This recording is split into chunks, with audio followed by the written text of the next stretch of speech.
Hello சொந்தங்களே, அஸ்ஸலாமு அலைக்கும். எல்லாம் எப்படி இருக்கீங்க? நம்ம ஃபேன்சி கிச்சனில் வடை பாயசத்தோட வாழை இலை போட்டு கல்யாண வீட்டு விருந்து சாப்பாடு சாப்பிடுவோம். இன்றைக்கி எங்கள் வீட்டில் அதான் செஞ்சுருக்கோம். எல்லாம் வீட்டில் லீவில் இருந்தாங்க. சரி, அதை செஞ்சுருவோமேன்னு செஞ்சுருக்குறோம். சாப்பாடு கத்திரிக்காய் சுரக்காய் போட்டு சாம்பார், வத்த குழம்பு, அப்பளம், வடை, ஊறுகாய், பாசிப்பருப்பு, முட்டைகோசு கூட்டு, பச்சை பட்டாணி, உருளைக்கிழங்கு, பால் கறி, கடலைப்பருப்பு, பரங்கிக்காய் கூட்டு, வாழைக்காய் வறுவல், பாயாசம் இதெல்லாம் எப்படி செய்யணும்னு பார்ப்போம். பாயாசத்துக்கு ஜவ்வரிசியை வேக வச்சுக்கலாம். கழுவிட்டு 4 விசில் விட்டு வேக வச்சுக்குவோம். வெந்துருச்சு. இப்போ இதை எடுத்துகிட்டு வேறு பாத்திரத்தில் மாற்றிக்கலாம் ஜவ்வரிசியை. அதே குக்கரில் ஒரு சொம்பு தண்ணி ஊற்றி தண்ணி கொதிச்சோடனே 100 கிராம் சேமியா எடுத்துருக்கோம். அதுக்கு நல்லா வேக வச்சுக்கலாம். நல்லா வெந்த உடனே சேமியா நல்லா வெந்த உடனே நம்ம எடுத்து வச்ச ஜவ்வரிசி போட்டுக்குவோம். ரெண்டையும் நல்லா கிளறி விடுவோம்.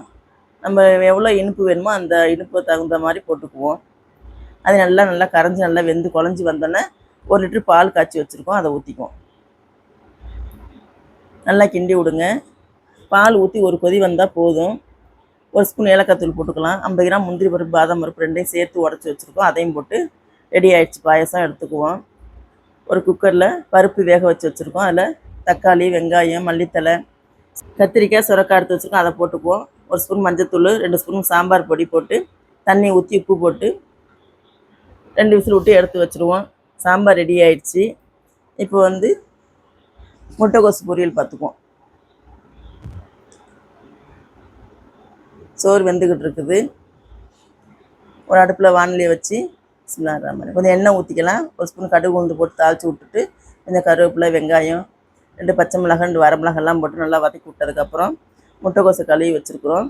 கழுவி வச்ச முட்டைக்கோசை போட்டுக்கலாம். 1 ஸ்பூன் பெருங்காயத்தூளும் இதில் போட்டுக்குவோம். உப்பு போட்டு லைட்டாக தண்ணி தெளிச்சுக்கலாம். கழுவி வச்ச முட்டைக்கோசையும் போட்டு லைட்டாக தண்ணி தெளித்து வேக வச்சுக்குவோம். முட்டைக்கோசு வெந்த உடனே பாசிப்பருப்பு 100 கிராம் பாசிப்பருப்பு வேக வச்சு தனியாக வச்சுருக்கோம். அதை எடுத்து இதில் போட்டுக்கலாம். தேங்காய் மிக்சியில் போட்டு பொடி பண்ணி வச்சுருக்கோம். தேங்காயும் போட்டு வச்சோம்னா முட்டைக்கோசு பாசிப்பருப்பு கூட்டு அதுவும் ரெடி ஆகிடுச்சு. எடுத்து வச்சுக்குவோம். ரெடி ஆகிடுச்சு பாருங்கள். அடுத்தது மறுபடியும் ஒரு கடாயை வச்சு எண்ணெய் ஊற்றிக்குவோம். அதே போல் கடுகு உளுந்து போட்டு வெடித்ததுக்கப்புறம் கருவேப்பிலை, வெங்காயம், பச்சை மிளகாய், மல்லித்தலை எல்லாம் போட்டு வதக்கிக்கலாம். வதங்கினதுக்கப்புறம் பரங்கிக்காவை பொடிசாக எடுத்து வச்சுருக்கோம். அதை போட்டுக்குவோம். கொஞ்சம் உப்பு, கொஞ்சம் மஞ்சத்தூள், வேக வச்சு வச்சுருக்கோம் கடலைப்பருப்பு, அதையும் தூக்கி இதை போட்டு நல்லா கிண்டி விட்டு மூடி விட்டுருவோம். உப்பும் போட்டு நல்லா வெந்துருச்சு. இப்போ அதே போல் தேங்காய் தட்டி வச்சுருக்கோம். கொஞ்சோண்டு வெல்லம் போட்டுக்குவோம். இதுக்கு பரங்கிக்காவுக்கு வெல்லம் போட்டு பாருங்கள், சூப்பராக இருக்கும். பரங்கிக்காய் கூட்டுக்கு தேங்காய் திருவி போட்டு ரெடி பண்ணி வச்சோம்னா பரங்கிக்காவும் கூட்டு ரெடி ஆகிடுச்சு. இதையும் எடுத்து மாற்றி வச்சுக்கலாம். இப்போ பால் கறிக்கு உருளைக்கிழங்கு 1/4 கிலோ உருளைக்கிழங்கு தோல்லாம் அப்படி சீவிட்டு 2-3 அறுத்து வச்சுருக்கோம். 100 கிராம் பச்சை பட்டாணி ஊற வச்சு வச்சுருக்கோம். அதையும் போட்டுக்குவோம். ஒரு 2 விசில் விட்டு எடுத்துக்கலாம். 2 விசில் விட்டு எடுத்துக்குவோம். இதுக்கு ஒரு மசாலா ரெடி பண்ணிக்குவோம். 1 ஸ்பூன் கசகசா, 2 ஏலக்காய், 1 ஸ்பூன் சோம்பு, 2-3 பூண்டு, ஒரு துண்டு இஞ்சி, ஒரு கைப்பிடி தேங்காய் போட்டு 1 ஸ்பூன் பொட்டுக்கடலை போட்டு நல்லா அரைச்சிக்கலாம். நல்லா இதில் 3 பச்சை மிளகாயும் போட்டுக்குவோம்.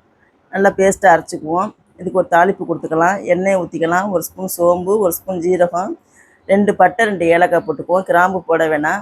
நல்லா வெடிச்சதுக்கப்புறம் 100 கிராம் பெரிய வெங்காயத்தை அறுத்து போட்டு வச்சுக்கலாம். கொஞ்சம் மல்லித்தலை போட்டுக்குவோம். வேக வச்ச பட்டாணி, உருளைக்கிழங்கு அதை போட்டு நல்லா வதக்கி விட்டதுக்கப்புறம் அரைச்சி வச்ச தேங்காய் பேஸ்ட்டையும் ஊற்றி கொஞ்சம் தண்ணியும் கழுவி ஊற்றிக்குவோம். ஜாரை கழுவி உப்பும் போட்டுக்குவோம்.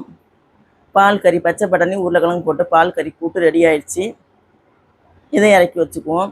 ஒரு கடாயில் கொஞ்சம் எண்ணெய் ஊற்றி தாளிப்பு கொடுத்துக்கலாம். கொஞ்சம் சோம்பு போட்டுக்குவோம்.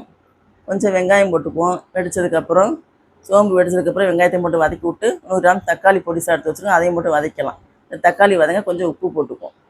அதையும் போட்டு நல்லா வதக்கி விட்டதுக்கப்புறம் கொஞ்சம் மல்லித்தலை போட்டுக்குவோம். 1 ஸ்பூன் இஞ்சி பூண்டு பேஸ்ட்டு போட்டுக்குவோம். 1/2 ஸ்பூன் மிளகாத்தூள், 1/2 ஸ்பூன் மஞ்சத்தூள், 1/2 ஸ்பூன் காஷ்மீர் மிளகாத்தூள், 1/2 ஸ்பூன் மல்லித்தூள் எல்லாத்தையும் போட்டு நல்லா வதக்கி விடுவோம்.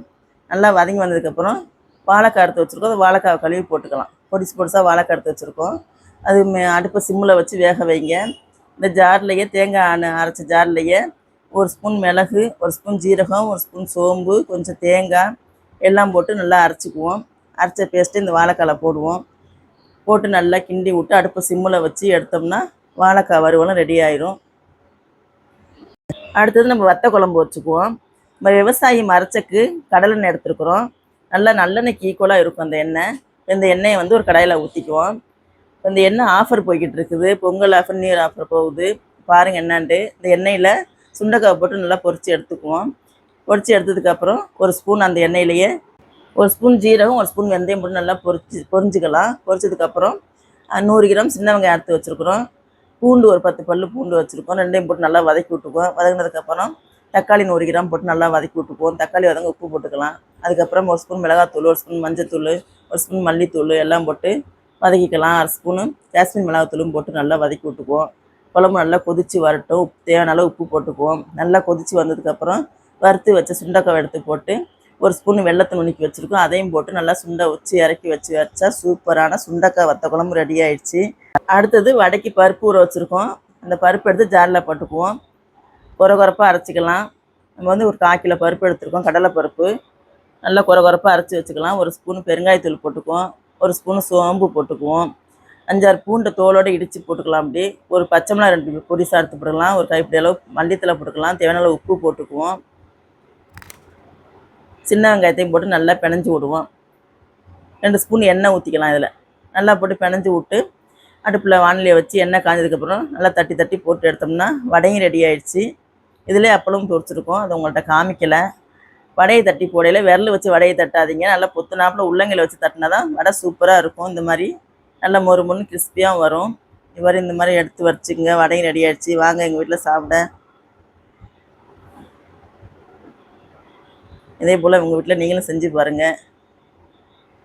ஒரு வாழை இலையை விரித்து வச்சு நாங்கள் எல்லாத்தையும் பரிமாறுறோம். இன்றைக்கி எங்கள் வீட்டில் வடை பாயசம் சாப்பாடு. இந்த வீடியோ பார்த்துட்டு எப்படின்னு கமெண்டில் சொல்லுங்கள். நீங்களும் இதே போல் உங்கள் வீட்டில் நீங்களும் செஞ்சு சாப்பிடுங்க. எல்லாத்துக்கும் சாப்பாடு இதே போல் செஞ்சு கொடுங்க. சூப்பராக இருக்குன்னு சொல்லுவாங்க. கல்யாண வீட்டு சாப்பாடு எப்படின்னு கமெண்டில் சொல்லுங்கள். மற்றவங்க ஷேர் பண்ணுங்கள். இன்ஸ்டாவிலையும் ஃபேஸ்புக்லேயும் பார்க்குறவங்க நம்ம பேஜை ஃபாலோ பண்ணிக்கங்க. அஸ்ஸலாமு அலைக்கும் வரஹ்மத்துல்லாஹி வபரகாத்துஹு.